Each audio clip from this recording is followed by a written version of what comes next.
Welcome to my YouTube channel Shoaib Views with new topic PTW. This video generated with AI. My video in Urdu coming soon. If you still not subscribe my channel, please subscribe it. Also follow my channel and like and share my videos. Press bell icon. Permit to work. PTW systems are used across many industries to help ensure safe operations and establish a structured process for granting permission to perform specific tasks. These systems are developed to prevent accidents, manage risks, and maintain control over potentially hazardous activities within a workplace. A PTW system typically begins with the identification of the task that requires a permit. This is particularly relevant in environments where hazards such as electricity, high-pressure systems, chemicals, and heavy machinery are present.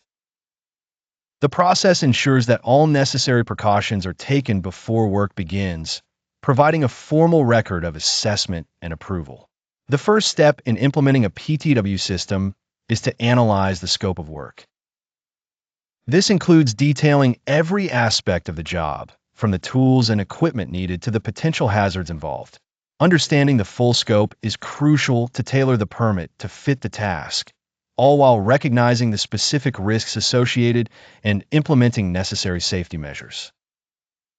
Once the scope of work is established, a suitable PTW form is prepared. This document outlines the detailed steps required for the task, safety protocols, and other critical information.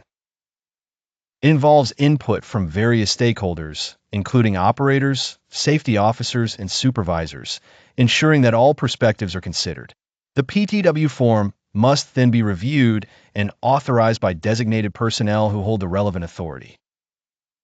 This often involves examining the permit alongside company safety standards, regulatory requirements, and best practices.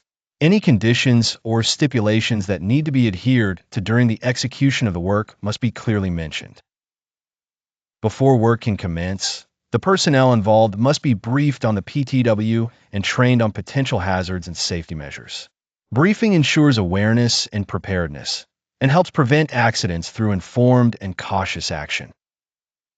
Depending on the complexity and risk level of the task, further safety inductions and training may be required. During the execution of the task, continuous monitoring against the PTW stipulations is necessary.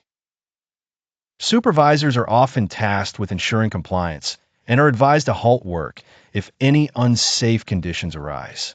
They must also ensure that any changes to the work plan are recorded and reassessed for risk. Once the work is completed, the PTW requires a closure process to document any findings or incidents that occurred.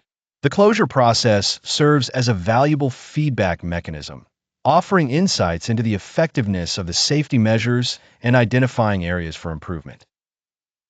Types of PTW. There are two main types of work permit. 1. Hot work permit. 2. Cold work permit. Under these permits, more authorization permits will be issued according to the job requirement. Like 1. Confined space work permit. 2. Electrical WP. 3. Radiographic WP. 4. Work on height WP. My detailed video on this topic in Urdu will be coming soon. Please keep watching Shoaib Views channel.